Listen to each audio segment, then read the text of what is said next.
Bonjour et bienvenue sur le podcast qui t'aide à transformer ta vie avec les pierres. Je m'appelle Angélique, je suis la cofondatrice d'universminéral.fr et notre mission est de vous aider à travers les pierres à vous reconnecter à vous-même pour incarner votre plein potentiel.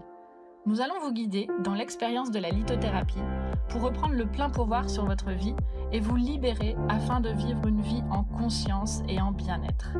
Si ce podcast vous plaît, n'hésitez pas à nous soutenir en nous notant 5 étoiles sur votre plateforme d'écoute ou simplement en ajoutant un commentaire bienveillant. On vous remercie, on vous embrasse et on vous souhaite une bonne écoute. Salut, c'est Raphaël et je suis ravi de vous retrouver dans ce nouveau podcast. Alors aujourd'hui, j'avais envie de vous parler des pierres précieuses en lithothérapie. Alors avant d'entrer dans le vif du sujet, qu'est-ce qu'une pierre précieuse? Eh bien c'est simple, il n'y en a que 4: diamant, rubis, saphir et émeraude. Toutes les autres sont des pierres fines, même la topaze et l'aigue-marine. Les pierres fines, ce sont toutes les pierres qui peuvent être utilisées et taillées en bijouterie.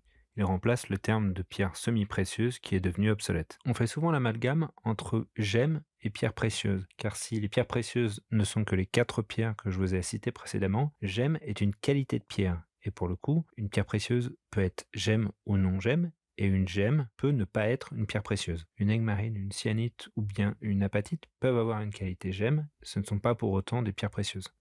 Une aigue-marine, une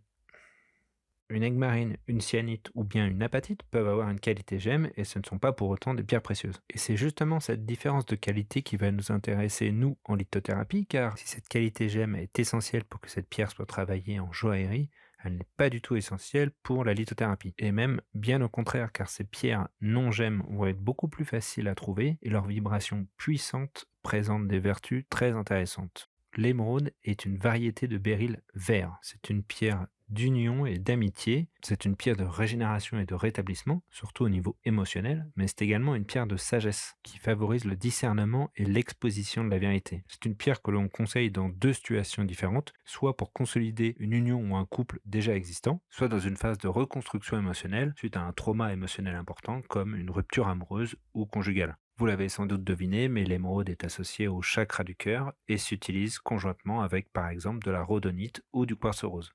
En bijoux, je vous conseille de porter cette émeraude soit au bracelet au poignet droit, soit en bague, à l'auriculaire ou à l'annulaire. Attention toutefois à ne pas les porter en continu car l'émeraude pourrait faire ressurgir les énergies négatives. Le rubis et le saphir sont 2 variétés de corindon. Le rubis est la variété rouge et le saphir pour toutes les autres couleurs. Car contrairement aux idées reçues, il n'existe pas seulement des saphirs bleus, mais bien des saphirs de toutes les couleurs. Le rubis est une excellente pierre de motivation et d'énergie. Elle confère vigueur et encourage la poursuite du bonheur extrême. C'est une pierre à l'énergie très positive que l'on conseille régulièrement pour retrouver ou raviver la flamme de la passion. Et pour ne rien gâcher, le rubis est une excellente pierre de protection et d'abondance. Comme l'émeraude, le rubis se porte soit au doigt, soit au poignet droit. Pourquoi au poignet droit? Parce que ça permet de le placer plus facilement sur le cœur.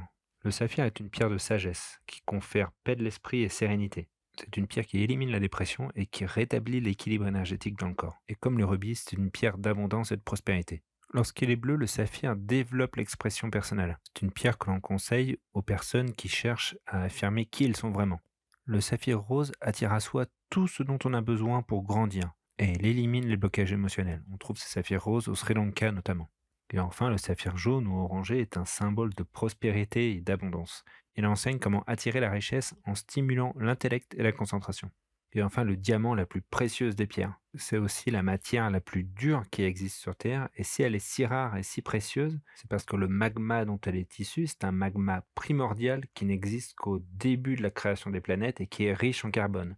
Et au fur et à mesure, ce magma s'appauvrit en carbone, et donc le magma qui a formé les diamants est au moins de 2 milliards d'années. Donc chaque diamant que vous voyez a au moins 2 milliards d'années. Le diamant est évidemment un symbole de pureté, de richesse, d'abondance, mais également un symbole fort d'engagement et d'harmonie.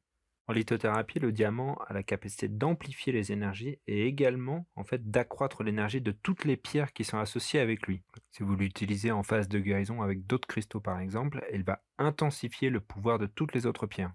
Et enfin, le diamant est une pierre qui est si pure qu'elle n'a pas besoin d'être rechargée en énergie.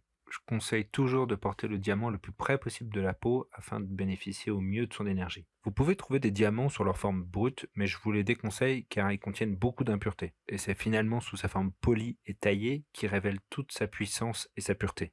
De par son éclat et sa brillance, le diamant triomphe de tout ce qui est négatif, mais il met également en évidence tout ce qui est impur et qui aura besoin d'être transformé. Voilà, je vous rappelle les 4 pierres qui sont considérées comme précieuses: l'émeraude, le saphir, le rubis et le diamant. Et bien sûr, en lithothérapie, on s'intéresse à la qualité non-gemme de ces pierres. Je vous remercie de m'avoir écouté.